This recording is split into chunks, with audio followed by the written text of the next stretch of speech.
A 10 de outubro, o dia em que Doktorov já fizera metade do caminho para Fominskoy e, parando na aldeia de Aristov, se preparava para cumprir com rigor a sua missão, todo o exército francês, atirado no seu impulso espasmódico até à posição de Murat, para aparentemente provocar uma batalha, virou de súbito e sem qualquer motivo para a esquerda, para a Estrada Nova de Kaluga, e entrou em Fominskoy, onde antes estava apenas Borroussier. Além da guerrilha de Dorokov, Doktorov tinha apenas ao seu dispor dois pequenos destacamentos, o de Figner e o de Seslavin. Na noite de 11 de outubro, Seslavin levou ao comandante, a Aristovo, um prisioneiro da Guarda Imperial Francesa. O prisioneiro dizia que as tropas que tinham entrado naquele dia em Fominskoy eram a vanguarda do grande exército e que Napoleão também lá estava, indo já no quinto dia que o exército abandonara Moscou. Na mesma noite, um servo doméstico chegado de Borovsk contou que assistira à entrada de um grande exército na cidade. Os cossacos do destacamento de Dorokov relataram por sua vez que tinham visto a guarda imperial francesa marchando pelo caminho de Borovsk. Juntando todas estas notícias, tornava-se evidente que no lugar onde esperavam encontrar apenas uma divisão, estava agora todo o exército francês em marcha desde Moscovo, por um percurso inesperado, a Estrada Velha de Kaluga. Doktorov, como ficasse sem saber em que consistia agora a sua obrigação, não queria empreender nada. É certo que recebera a ordem de atacar Fominskoy, mas antes, em Fominskoy estava apenas Borroussier. Agora estava todo o exército francês. Ermolov queria agir pelo seu próprio critério, mas Doktorov insistia em que precisava da ordem de Sua Alteza Sereníssima. Foi decidido enviar um relatório ao Estado-Maior. Para esta missão foi escolhido um oficial sensato, Bolkovitynov, que além de entregar o relatório escrito, teria de explicar oralmente toda a situação. Passava das 11 da noite quando Bolkovitynov, depois de receber o subscrito e a ordem verbal, iniciou o galope para o Estado-Maior, acompanhado por um cossaco e por cavalos de reserva. 16. A noite outonal estava escura e tépida. Era já o quarto dia de chuva. Mudando 2 vezes de cavalos, tendo já feito 30 verstados em hora e meia, por um caminho lamacento e viscoso, Bolkovitynov chegou a Letchovka já depois da 1 da manhã. Apeando-se junto à isbá que tinha afixada na sebe a tabuleta Estado-Maior-General, deixou o cavalo à entrada e entrou no pátio escuro. O general-inspetor, rápido, muito importante, disse Bolkovitynov a alguém que, fungando, estava a levantar-se na escuridão do átrio. Desde as 3 da tarde que está muito doente, já vai na terceira noite que não dorme, sussurrou a voz protetora do impedido. Acorde primeiro o capitão. É muito importante, da parte do general Doktorov, insistiu Bolkovitynov, entrando pela porta que encontrou às apalpadelas. O impedido entrou à frente e começou a acordar alguém. Vossa Senhoria, um correio. O quê? O quê? De quem? Perguntou uma voz sonolenta. Da parte de Doktorov e de Alexei Petrovich. Napoleão está em Fominskoy, disse Bolkovitynov, sem ver com quem falava, mas desconfiando pela voz que não era Konovnitsyn. O homem mal acordado bocejava e espreguiçava-se. Eu não gostaria de o acordar, disse ele, apalpando qualquer coisa. Está doente. Talvez isso que diz não passe de boatos. Está aqui o relatório, disse Bolkovitynov. Tenho ordens de o entregar imediatamente ao inspetor-general. Espera, eu acendo a luz. Onde é que tu metes sempre o lume, seu maldito? Disse o homem que se espreguiçava, dirigindo-se ao impedido. Era de Sherbinin, ajudante de campo de Konovnitsyn. Encontrei, acrescentou. O impedido feria lume. Sherbinin procurava no escuro o castiçal. Ah, que nojo, disse com repugnância. À luz das faúlhas, Bolkovitynov viu o rosto jovem de Sherbinin e no canto oposto mais um homem a dormir. Era Konovnitsyn. Quando a estilha de enxofre pegou fogo com chamas azuis e depois vermelhas, Sherbinin acendeu a vela de sebo, fazendo fugir do castiçal as baratas que a comiam. E olhou para o mensageiro. Bolkovitynov estava todo coberto de lama e, querendo limpar-se com a manga, sujava ainda mais a cara. De quem é a informação? Perguntou Sherbinin, pegando no sobrescrito. A informação é certa, disse Bolkovitynov. Prisioneiros, cossacos, batedores, dizem todos a mesma coisa. Nada a fazer, é preciso acordá-lo, disse Cherubini, levantando-se e aproximando-se do homem do barrete de noite, coberto com o capote. Piotr Petrovich, disse ele, mas Konovnitsyn nem bolia. Para o Estado-Maior-General, disse sorrindo, sabendo que com estas palavras o acordaria de certeza. De facto, a cabeça embarretada soergueu-se de imediato. Na cara agradável e firme de Konovnitsyn, com as faces inflamadas da febre, pairava ainda a impressão dos sonhos desligados da realidade. Mas, estremecendo, o seu rosto depressa tomou a sua habitual expressão calma e firme. O que se passa é de quem? Perguntou sem pressa, mas de imediato pestanejando por causa da luz. Enquanto ouvia o relatório do oficial, deslacrou a carta e leu-a. Mal acabou de a ler, pousou os pés calçados em meias de lã no chão de terra batida e começou a calçar as botas.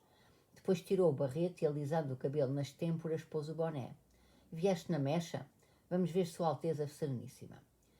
Konovnitsyn percebera no instante a importância da notícia e que não se poderia demorar.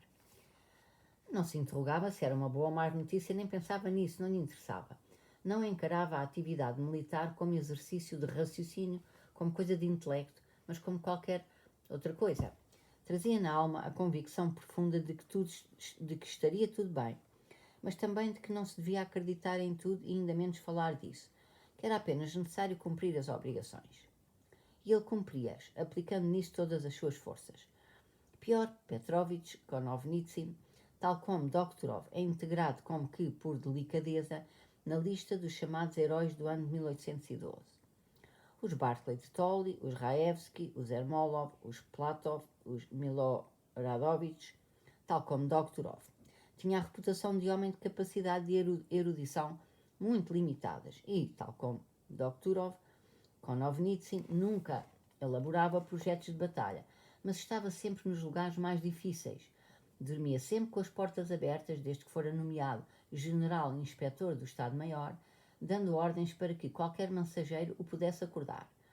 Nas batalhas estava sempre debaixo de fogo, sendo por causa disso admoestado por Kutuzov, que já tinha medo de o mandar. Era, como Doktorov, uma daquelas rodas dentadas indispensáveis que, sem rangerem nem fazerem barulho, constituem a parte mais substancial da máquina. Saindo da isbá para a noite úmida e escura, Konovnitsyn carregou o sobrolho, em parte por causa das dores de cabeça que sentia, em parte porque um pensamento desagradável lhe passou pela mente. A azáfama que com esta notícia iria ser agora nesse ninho de gente influente que era o Estado-Maior, sobretudo da parte de Bennigsen, que, depois de Tarutin, trazia de ponta Kutuzov. Como eles iriam fazer propostas, discutir, dar ordens e contra-ordens. Embora soubesse que era inevitável este pressentimento desagradável. De facto, Toll, com quem foi ter para lhe comunicar a notícia, começou de imediato a expor as suas considerações ao general que partilhava com ele o alojamento. E Konovnitsyn, cansado e silencioso depois de o ouvir, teve de lhe lembrar que era preciso ir informar Sua Alteza Sereníssima. 17. Kutuzov, como todas as pessoas velhas, dormia pouco de noite. Depois, durante o dia, caía muitas vezes em modorras repentinas. Mas à noite, deitado na cama sem se despir, quase não dormia, pensava. Assim estava também agora, com a grande cabeça pesada e desfigurada, assente na mão gorda, a pensar, prescrutando a escuridão com o seu único olho.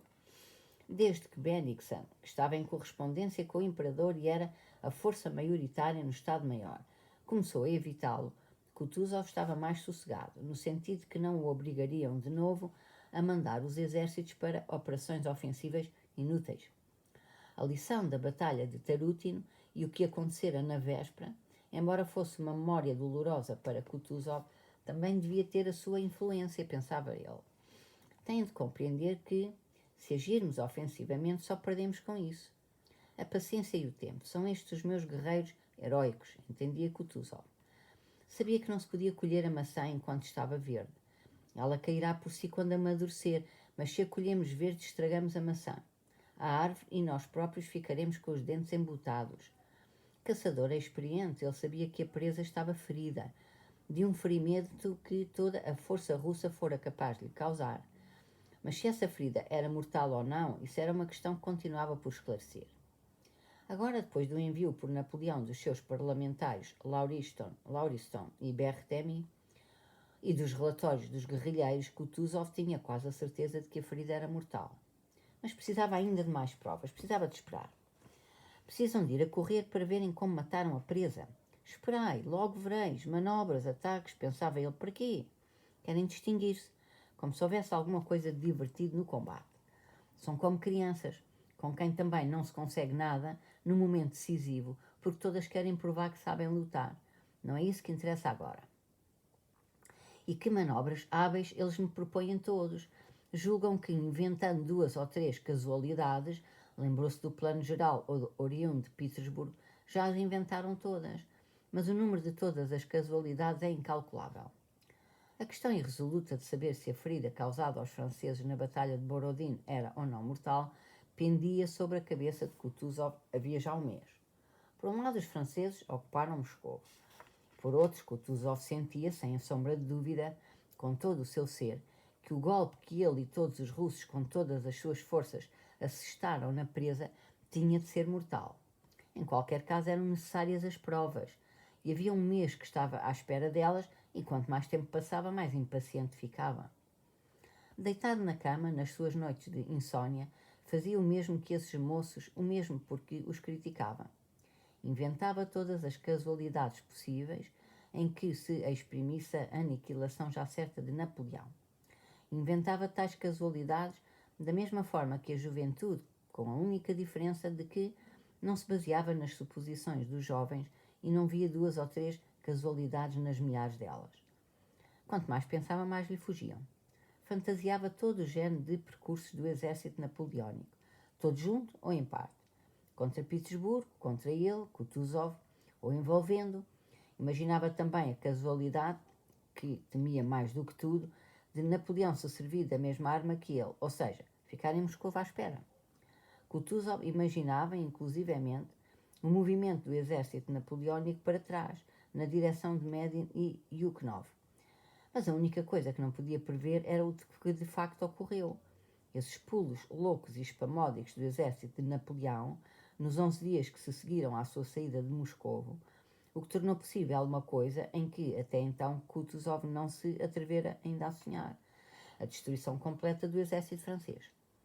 Os relatórios de Dorokov sobre a divisão de Broussier, as notícias vindas dos guerrilheiros sobre as desgraças das tropas de Napoleão, os boatos sobre os preparativos da saída de Moscou, tudo isso confirmava a hipótese de que o exército francês estava derrotado e prestes a pôr-se em fuga. Mas tratava-se apenas de suposições que pareciam importantes para os jovens, mas não para Kutuzov. Com a sua experiência de 60 anos, sabia que crédito se podia dar aos rumores, sabia da capacidade das pessoas em, quando ansiavam qualquer coisa, agruparem todas as notícias de tal forma que pareciam confirmar as suas ânsias. E sabia da grande tendência, nestes casos, para passar por alto tudo o que provasse o contrário. E quanto mais Kutuzov o ansiava, menos se permitia acreditar. Exato. Este problema absorvia todas as suas forças espirituais. Tudo o resto era apenas o cumprimento habitual das obrigações cotidianas. Este cumprimento habitual de tais obrigações consistia nas suas conversas com os oficiais do Estado-Maior, nas cartas a Madame Staël, que escrevia em tarútino, na leitura dos romances, na entrega das condecorações, na sua correspondência com Petersburgo, etc. Entretanto, a derrota dos franceses, que ele era o único a prever, erguia-se como o grande e exclusivo desejo da sua alma. Na noite de 11 de outubro, estava pois deitado na cama, com a cabeça apoiada na mão e pensava em tudo isto. Na sala contígua ouviu-se um movimento e os passos de Toll, Konovnitsyn e Bolkovitynov. Quem é? Entrem, há novidades, gritou-lhes Kutuzov. Enquanto o lacaio acendia a vela, Toll contava as novidades. Quem as trouxe? Perguntou Kutuzov com uma cara que, quando a vela se acendeu, espantou Toll pela sua severidade fria. Não há dúvidas, Alteza. Mandam entrar. Kutuzov estava sentado, com uma perna descida para o chão e a outra dobrada, em que se lhe esbarrondava a barriga gorda. Que horror! Estreitou o seu único olho para examinar melhor o mensageiro, como se lhe quisesse ler nos traços do rosto o que o preocupava. Diz-me lá, amiguinho.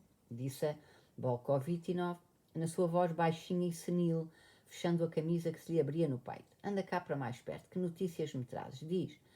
Napoleão saiu de Moscovo, é mesmo verdade? Diz. Bolkovitchinov começou por relatar minuciosamente tudo o que lhe tinha sido ordenado relatar. Diz, fala mais depressa, não me mortifiques a alma. Desesperado. Interrompeu Kutuzov. Bolkovitchinov disse o que tinha a dizer e calou-se à espera de ordens. Toll desatou a falar, mas Kutuzov interrompeu. Quis dizer qualquer coisa, mas de repente enrugou-se-lhe a cara. Abanou a mão para Toll, virou-lhe a cara, voltando-se para o canto ícones da isbá, para os ícones enegrecidos. Meu Deus, meu Criador, atendeste à nossa prece, disse em voz trêmula, juntando as mãos. A Rússia está salva. Dou-te graças, meu senhor. E chorou.